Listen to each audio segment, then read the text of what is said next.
paz do Senhor, povo de Deus. Você está no Minuto EBD, um minuto de estudo com você. Eu me chamo Rayane Santana e hoje iremos para mais uma lição. Desde já eu convido para que você tome posse de sua revista e também de sua Bíblia, pois ao longo da lição ajudará bastante. A lição de hoje é a lição de número 5 e tem por título Decidindo o seu futuro. Texto do dia: a qual nossos pais não quiseram obedecer, antes o rejeitaram e em seu coração tornaram ao Egito. Atos capítulo 7, versículo 39. Síntese: sempre haverá dificuldades na vida daquele que caminha com Deus, mas nunca se deve perder a fé no cumprimento de suas promessas, porque Ele é sumamente fiel. Deus, com certeza, Ele é fiel, Ele é aquele que promete e cumpre. Porém, não é na hora na qual nós esperamos, mas sim na hora que Ele quiser. Independente de quanto tempo passe, Ele é fiel. Nós é que não somos fiéis a Deus, mas Deus, Ele é totalmente fiel a nós. Agenda de leitura. Eu gostaria aqui de destacar na agenda de leitura os seguintes versículos: o versículo de segunda-feira e o versículo de sábado. O versículo de segunda-feira está em Hebreus capítulo 11, versículo 1. A fé é o firme fundamento do futuro. Vamos ler o que a Bíblia diz. Hebreus capítulo 11, versículo 1.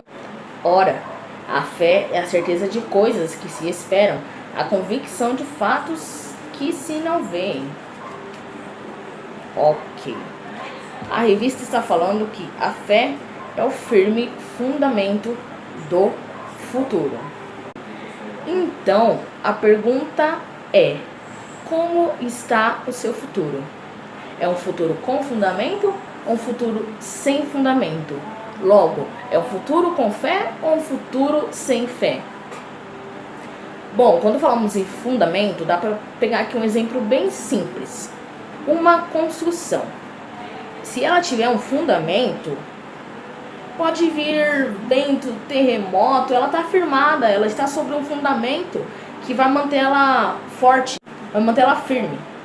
Logo, se essa construção não tem um fundamento, então ela não está forte, ela não está firme, logo ela está instável. Qualquer vento que vier vai levar essa construção porque ela não tem um fundamento. E a pergunta é: onde o seu futuro está firmado? Ou se o seu futuro tem um fundamento? O seu futuro é um futuro com fundamento ou sem fundamento? Se é com fundamento, é um futuro com fé, porque a fé é o firme fundamento. E só há futuro firme quando há futuro com fé. E a fé é as coisas que se não veem. Olha o mistério aí. Outro versículo também que eu gostaria de destacar é o versículo de sábado, que está em Judas 3. A necessidade de batalhar pela fé. Na Bíblia vai falar assim: amados, quando empregava toda a diligência em escrever-vos acerca da nossa comum salvação, foi que me senti obrigado a corresponder-me convosco, exortando-vos a batalhardes diligentemente pela fé, que uma vez por todas foi entregue aos santos. E o porquê que eu decidi destacar este versículo? Vamos analisar. A revista vai falar que em Judas 3 está escrito sobre a necessidade de batalhar pela fé. E o versículo que nós lemos, a parte que eu gostaria de ressaltar é a parte que está escrito assim: batalhar diligentemente pela fé que uma vez foi entregue aos santos. Por favor, grife as seguintes palavras: diligentemente, uma vez e santos. Vamos primeiro pegar o significado dessas palavras e depois aplicar neste versículo. Primeiramente, o que seria batalhar diligentemente? Batalhar com zelo, com cuidado. E uma vez. Essa palavra nem precisa de tradução, de significado, nem nada. Já está bem claro. Uma vez. Logo, é algo único. Não fala duas nem três vezes. É uma vez. E nós temos também a palavra santos. Quando nós vemos essa palavra santos, está se referindo a nós. Nós, filhos de Deus, nós cristãos. Por que está se referindo a nós? O significado dessa palavra, no dicionário, a palavra santos, significa todo aquele que vive conforme a lei de Deus. Então, se você que está me assistindo vive conforme a lei de Deus, você está nesta categoria, a categoria de santo. E o versículo vai falar assim: batalhar diligentemente pela fé que uma vez por todas foi entregue aos santos. Ou seja, batalhar com zelo e com cuidado pela fé que uma única vez foi dada a todos aqueles que vivem conforme a lei de Deus. O que nós temos a ressaltar aqui é a única palavra que não precisou de significado, que é uma vez. Ou seja, a fé foi te entregue uma vez, e aí o que você vai fazer com ela, o problema é seu. Um exemplo aqui para vocês entenderem bem como é que funciona a fé. Eu usei como exemplo um porquinho. Aquele porquinho que as pessoas guardam moeda, juntam dinheiro dentro dele. Então, é um cofrinho em forma de porquinho. Vamos imaginar que a fé é esse cofrinho em forma de porquinho. E você um dia recebe esse porquinho, alguém te dá o porquinho. Mas aí, se você vai juntar moedas e encher o porquinho, ou não encher, isso é uma escolha sua. Eu já te dei o porquinho, agora se você vai encher ele de moeda ou não, o problema é seu. Da mesma forma é a fé. Ela foi entregue a nós uma única vez. Agora o que eu vou fazer com essa fé, o problema é seu. E aí nós, como cristãos, como filhos de Deus, nós temos, concernente à fé, duas escolhas. Ou nós pegamos essa fé que já nos foi entregue e resolvemos intensificá-la, aumentá-la, ou a gente simplesmente não faz nada com essa fé. E o perigo está justamente aí, em receber a fé e não fazer nada. E por que o perigo está em receber a fé e não fazer nada com ela? Porque da mesma forma que aquilo foi dado uma vez, se não houver manutenção, isso um dia irá se acabar. E o perigo está aí. Então, no exemplo que eu deixei aí, a fé, ela é como um porquinho, aquele porquinho que você guarda moedas. Você recebe ele vazio. Agora, se você vai encher aquele porquinho de moedas ou não, o problema é seu. Eu já te dei o porquinho. Da mesma forma é a fé. A gente recebe a fé.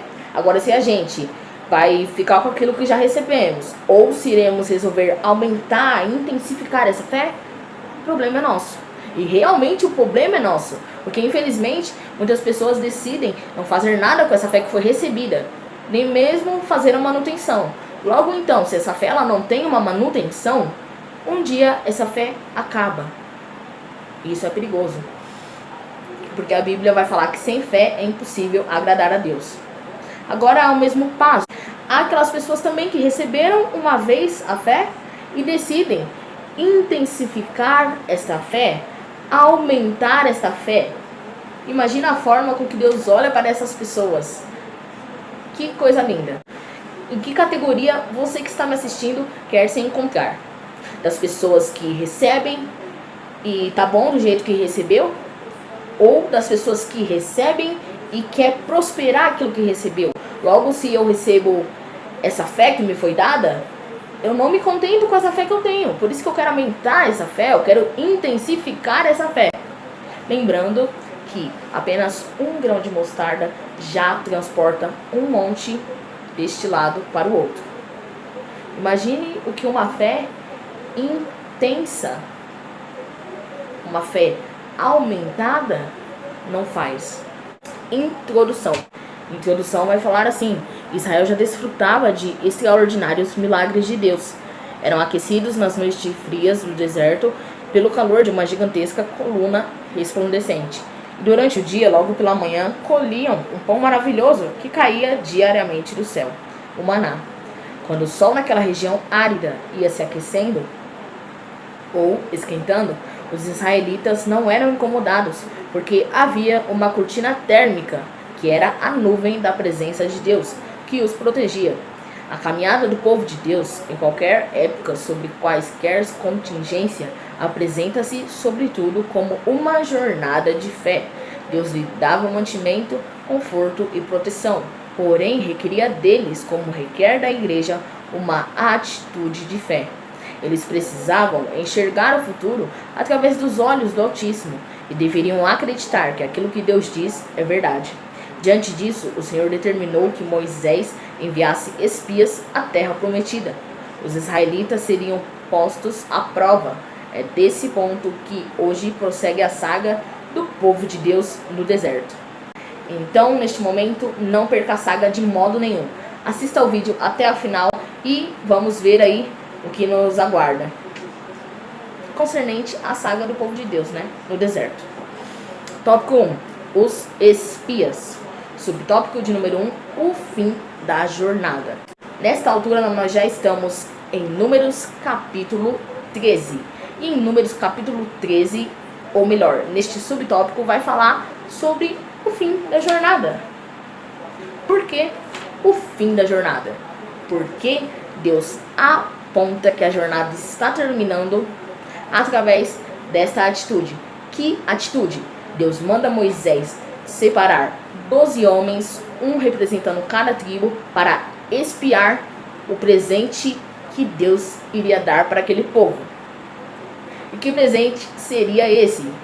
A terra prometida, logo Canaã. E vai falar na lição que estes homens deviam subir a Canaã. E a revista relata algo interessante acerca disso que eu irei ler para vocês. Vai falar assim na revista: as conquistas dadas pelo Senhor ao seu povo sempre são representadas por subidas. Ou seja, toda vez que você ver na Bíblia ou na história Deus fazendo com que alguém suba a algum lugar, é uma conquista que o próprio Deus deu. E não é uma conquista fácil, é necessário subir. E para subir tem que ter esforço. No caso contrário, você não sobe, você fica lá no mesmo lugar. Prosseguindo. O que aqueles espias iriam fazer em Canaã? Eles iriam lá espiar a terra, espiar o presente de Deus para aquele povo. Então, eles iriam lá, iriam espiar, iriam ficar por um tempo lá espiando a terra e depois, na volta, iriam trazer o relatório para aquele povo, para Moisés e a congregação. O relatório do que eles viram lá naquela terra, se realmente era boa, como Deus falou e tudo mais. Isso era o dever dos espias. Ao voltar, falar que a terra realmente era boa, era uma terra abençoada, com solo fértil. Esse era o objetivo dos espias. Ir lá, espiar e voltar e trazer o relatório para Moisés e a congregação. Subtópico de número 2. Tempo de alegria. Vai falar que Deus não escolheu um tempo qualquer para mandar aqueles espias. Deus, em sua sabedoria e muita inteligência, né? Porque Deus é demais. Ele não escolheu qualquer tempo para enviar aqueles espias à terra prometida. Ele escolheu o tempo do quê? O tempo das primícias das uvas. Primeiramente, que era para os espias chegar lá e experimentar o fruto. Mais à frente vocês vão ver aqui nesse subtópico Moisés falando que era para eles observar tudo atentamente e experimentar o fruto da terra e se esforçar mais para trazer um fruto também, se possível. E Deus, ele foi um ser inteligente e estratégico. Inteligente porque Deus escolheu o tempo da primícia das uvas, ou seja, era época de colheita para aquele povo. Logo então os espias iriam poder provar o fruto daquela terra. E estratégico por quê? Porque em tempo de festa, quem iria notar que haviam 12 homens espiando aquela terra? Todo mundo alegre, colhendo as uvas. Ninguém ia notar. E Deus foi inteligente e estratégico justamente por causa disso. E o que nós temos a destacar sobre o tempo das primícias das uvas é que era uma festa onde tinha bastante alegria. Ou seja, o povo não iria desconfiar que haviam espias naquele local. Havia também grande colheita, ou seja, era uma colheita farta. E também nós temos excelentes frutos. E é isso que nós temos a destacar concernente à era das primícias das uvas. E lá no finalzinho nós vemos assim, que Moisés falou para eles se esforçarem em tomar o fruto da terra. E vai falar assim, no subtópico de número 2. Essa seria a prova incontestável de que o Senhor falara a verdade quanto ao potencial agrícola daquela região. Ou seja, era para os espias ir se esforçarem para pegar o fruto e trazer para eles. E quando eles se deparassem com esse fruto, comendo esse fruto, fazendo uso daquele fruto, eles realmente iriam comprovar. Deus realmente não mentiu concernente ao potencial agrícola daquela região que eles iriam herdar, Canaã, a terra prometida. Subtópico de número 3, a antessala da vitória. Vai falar que quando os espias foram enviados a Canaã, eles mal sabiam que estavam na antessala da vitória. Depois que eles voltassem e dessem o relatório certinho para o povo, eles iriam herdar Canaã. Está tudo muito lindo, né? Mas não foi assim que aconteceu. Vamos ver o que aconteceu?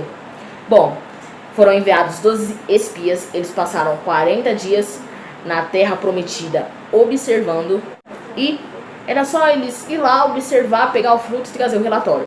Aqui no subtópico de número 3, vai falar que os israelitas estavam com muita esperança a perceberem os espias chegando com um gigantesco cacho de uvas, além das romãs e figos. Essa era a expectativa do povo que ficou no arraial junto com Moisés. Era o quê? Os espias foram enviados, beleza. Daqui a pouco, Deus prometeu uma terra tão abençoada que eles vão voltar ali, por aquele caminho, com caixas de uva gigante, com romãs, figos. Ai, que bênção! Essa era a expectativa do povo. Mas foi isso que aconteceu? Não foi isso que aconteceu. Essa expectativa do povo logo se tornou em um tormento emocional. Por que tormento emocional? Já veremos isso no tópico de número 2, murmuração e fé. Bom, tornou-se num tormento emocional quando os espias incrédulos abriram a boca. Tava bom demais para ser verdade, né? Por isso que o tópico de número 2 se chama murmuração e fé. Aqui nós veremos o conflito da murmuração e da fé. O conflito entre essas duas. Uma palavra muito grande que tem um peso, que é a palavra murmuração, e uma palavra tão pequena, mas que tem um peso maior do que o peso da murmuração. Subtópico de número 1, a vista humana.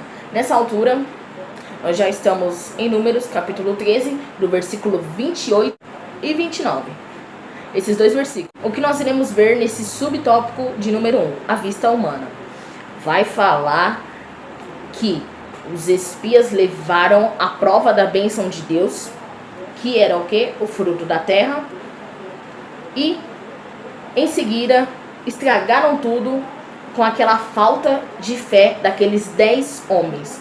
Porque nós temos que destacar isso. Aquela expectativa do povo se tornou um tormento emocional. Mas por que se tornou nesse tormento emocional?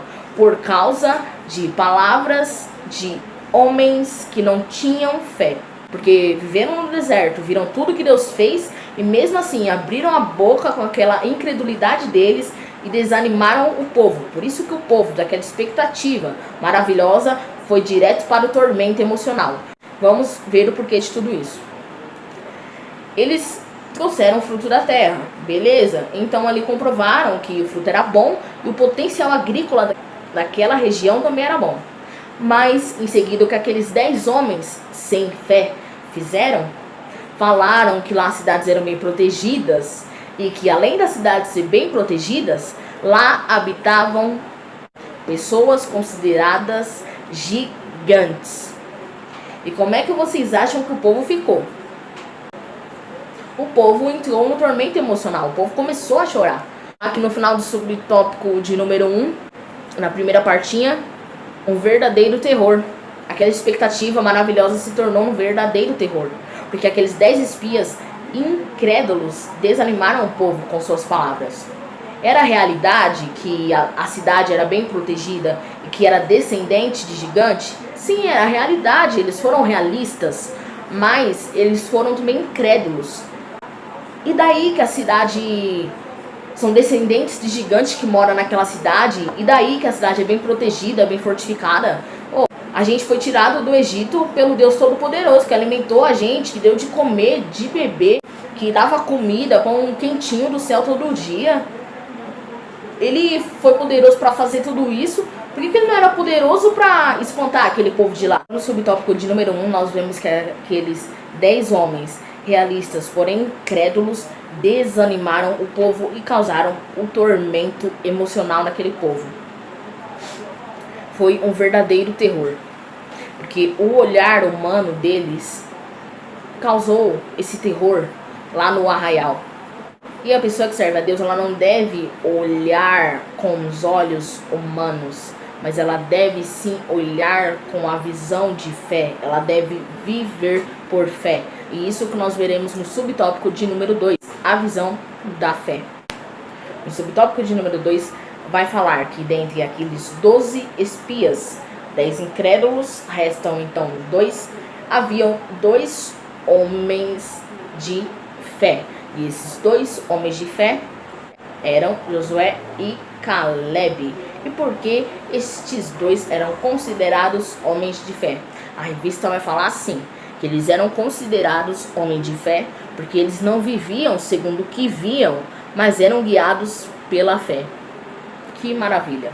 E enquanto aqueles 10 espias realistas incrédulos procuravam desanimar o povo com suas palavras, a atitude de quem tem fé é diferente.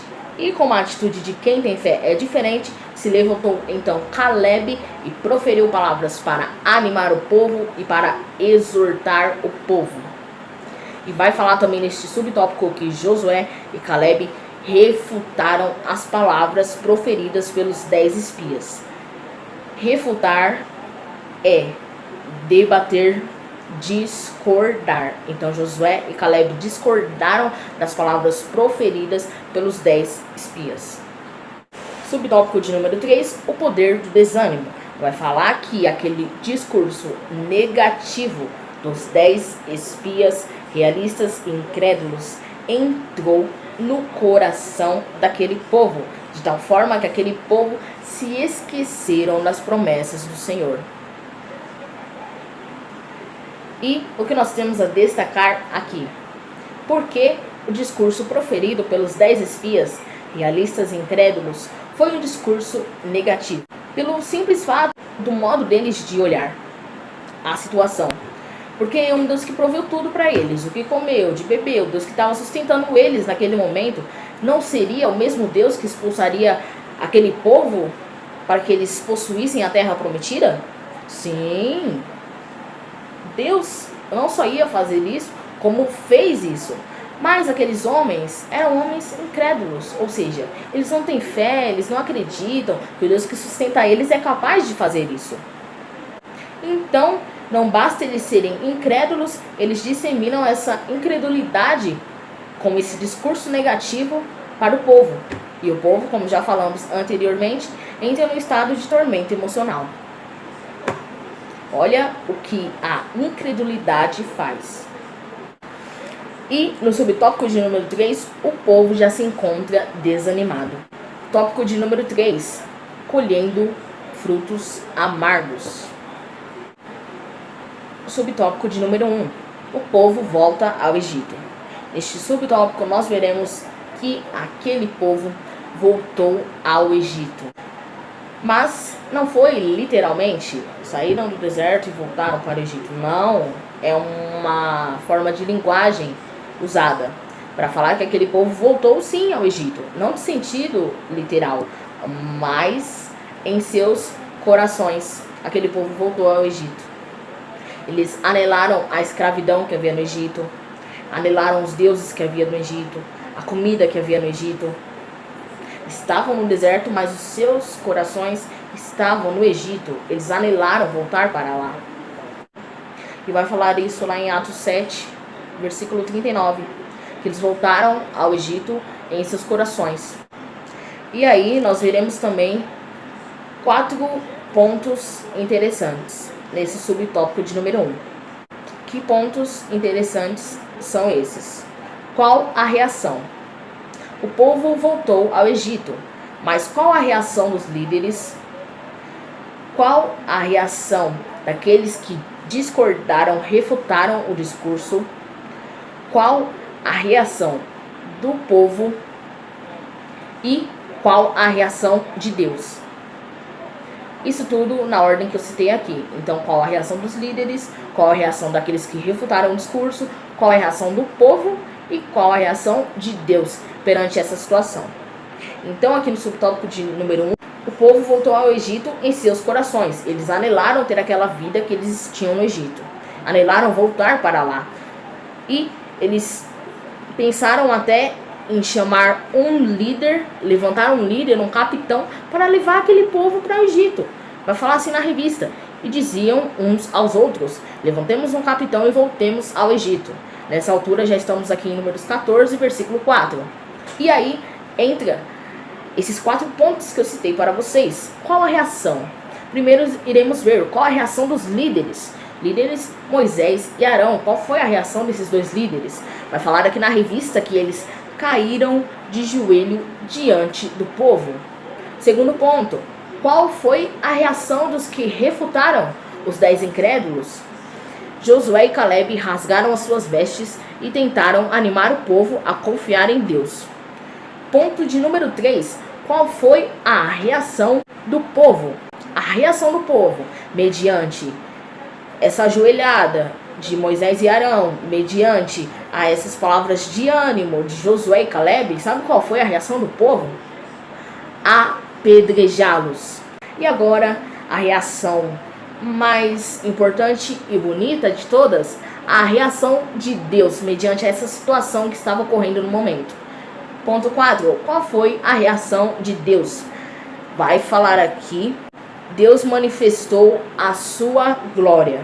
E por que Deus manifestou a sua glória? Porque aquele povo pretendia apedrejar Moisés e Arão, que estavam ajoelhados perante o povo, e Josué e Caleb, por proferirem palavras de ânimo, tendo em vista que eles eram homens de fé. Então eles rasgaram as suas vestes, proferiram palavras de ânimo para animar o povo. E qual a reação do povo? Vamos apedrejá-los. E isso só não aconteceu, a revista vai deixar bem claro isso, porque Deus manifestou a sua glória. E por que eu falei que é o ponto mais importante aqui deste subtópico?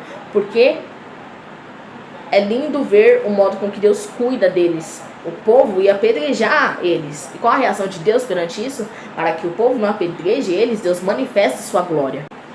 E aí, o tópico vai falando assim: como pessoas alcançadas pela bondade maravilhosa de Deus foram ingratas e incrédulas. Não acontece isso porventura muitas vezes em nossos dias? Subtópico de número 2, o povo é reprovado. Vai falar aqui no subtópico de número 2 que mais de 600 mil homens adultos foram reprovados. E quando eu falo reprovados aqui, é realmente reprovados, eles foram reprovados pelo Senhor. E como consequência dessa reprovação, eles não iriam entrar na terra prometida. E não só entrar na terra prometida, eles perderam esta herança, que a partir desse momento não seria mais para aquela geração, seria para a geração que ainda iria vir. Porque aqueles que murmuraram, esses 600 mil homens que murmuraram, que desacreditaram no que Deus era capaz de fazer. Porque no discurso dos 10 incrédulos, eles acreditaram muito bem. Mas o ponto aqui é que eles foram reprovados. Reprovados por murmurar, por desacreditar no Deus que estava sustentando eles. Então esses 600 mil homens foram reprovados. E não teriam mais o seu direito de herdar a terra prometida.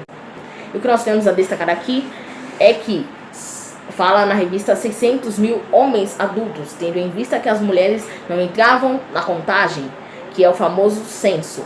Então, se nós formos imaginar o tanto de pessoas que foram reprovadas, contando as mulheres, ficaria 1.200.000 pessoas reprovadas sem entrar na terra prometida.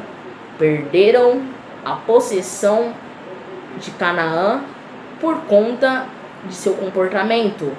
Que comportamento é esse? Incrédulo. E um comportamento de murmuração. incrédulo porque acreditou nas palavras daquele povo incrédulo, se deixou levar, e de murmuração porque foi um povo que reclamou muito. Então, olha quantas pessoas foram reprovadas por Deus a ponto de perder o direito de herdar a terra prometida. Mas dá para nós fazermos uma aplicação nisso aqui.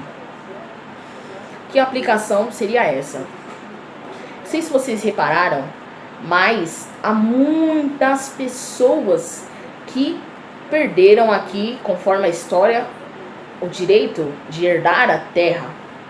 E na aplicação, há muitas pessoas também que perderão o direito de herdar o reino de Deus. Por conta do quê? Por conta de besteira, de murmuração, de falta de fé, de outras coisas mais. E o incrível aqui que nós temos a enfatizar é que há muitas pessoas para serem reprovadas por Deus e poucas pessoas para serem aprovadas. Por quê? Os reprovados perdem o direito de herdar o que foi prometido. Agora aquelas pessoas que são aprovadas, elas conquistam esse direito com muito êxito, pela base da meritocracia. Elas tiveram mérito, elas merecem isso. São os aprovados. E do outro lado nós temos os reprovados, que são muitos. E a pergunta é, de que lado você está?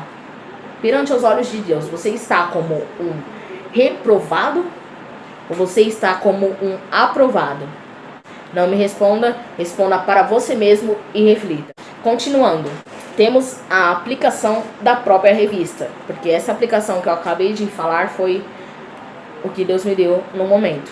Mas a aplicação da própria revista vai falar assim: as pessoas que um dia participaram dos banquetes espirituais e se fizeram participantes do Espírito Santo e depois decidiram apostatar a fé, correm o risco de não serem mais admitidas por Deus.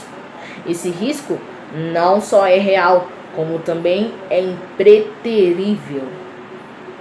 Fala aqui das pessoas que resolveram apostatar a fé. Quando nós falamos apostatar, é abandonar, deixar de lado, largar a fé. Essas pessoas correm o risco de não serem mais admitidas por Deus. Ou seja, elas correm o risco de Deus não dar a elas uma segunda chance. Deus não é bobo. Ele te dá 3 oportunidades, você não aproveitou. A hora que Ele quiser findar essas oportunidades, essas chances, já era. Você não vai ser mais admitido por Deus, você não vai ter mais chance nenhuma. Porque Deus, Ele não é bobo. Ele te dá uma chance, te dá 2. Mas é seu papel não brincar com Deus. E se você tentar brincar com Deus também, cuidado. Ou para você que está me assistindo e está brincando com Deus, cuidado. Porque essa pode ser a sua última chance de ser qualificado. Qualificado como o quê? Alguém aprovado. Lembrando que os aprovados tomam posse daquilo que foi prometido. E para aqueles que são reprovados, perdem o direito. E novamente vai a pergunta: de que lado você está perante os olhos de Deus? Você é alguém que está qualificado como aprovado para herdar o que Deus prometeu nos dias de hoje, para herdar o reino dos céus? Ou você está reprovado?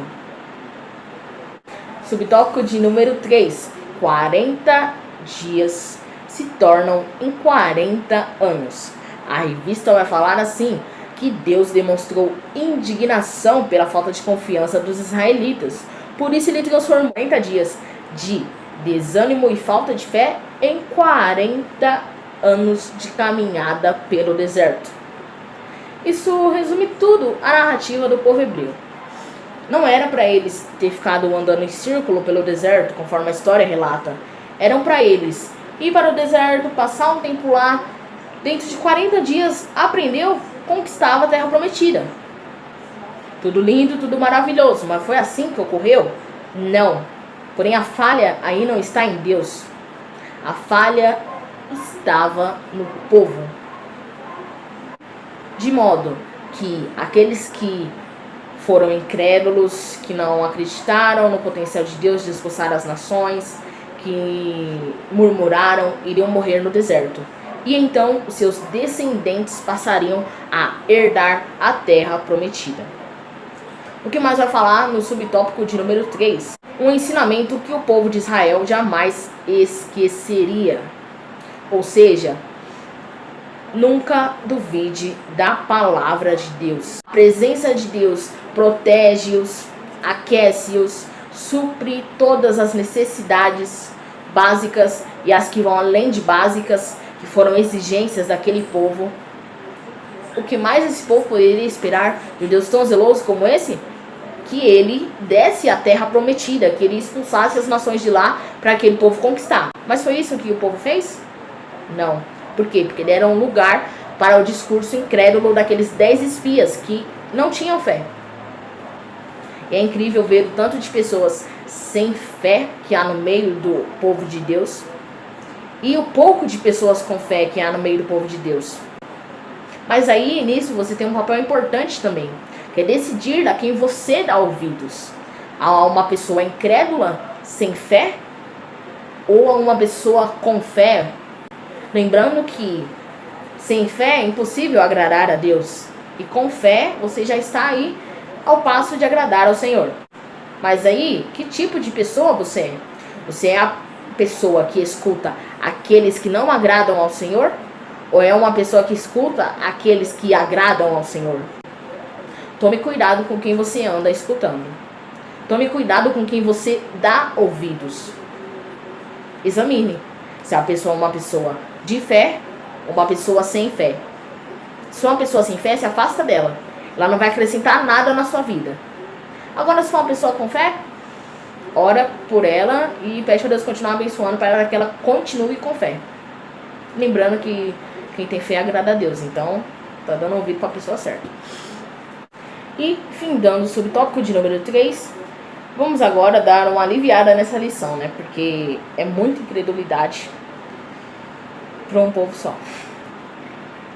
E a revista irá nos deixar um baita conselho no final do subtópico de número 3, no tópico 3.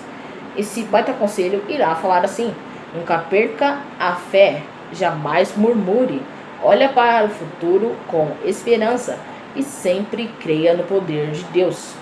Se o povo for obediente, a vitória será certa, mas se apostatar da fé e voltar ao Egito, atrairá para si uma dor e vergonha que nunca serão esquecidas. Hashtag fica a dica. Não perca a fé, jamais murmure e olhe para o futuro com esperança e creia no poder de Deus. E também seja obediente. Com esses 5 ingredientes, você alcançará aquilo que Deus prometeu para a sua vida. Seja em vida aqui na terra, ou seja aquilo que Deus prometeu, que é nosso lugar lá no céu, a nossa morada que Ele falou que ia preparar. João 14, ok? Essa foi a lição de número 5. Vamos agora para a conclusão, que vai falar assim: a geração que saiu do Egito tinha de fato enormes dificuldades para conquistar os gigantes de Canaã, mas qualquer que fossem os obstáculos, Deus lhe introduziria como prometido naquela boa terra. Os hebreus só precisavam crer e obedecer, porém preferiram a rebeldia em seus corações. Por isso morreram e foram enterrados em sepulturas no deserto. Poderia ter sido diferente, pois o justo viverá da fé. E essa foi a lição de número 5, decidindo o seu futuro. Deus abençoe a cada um de vocês. Até a próxima!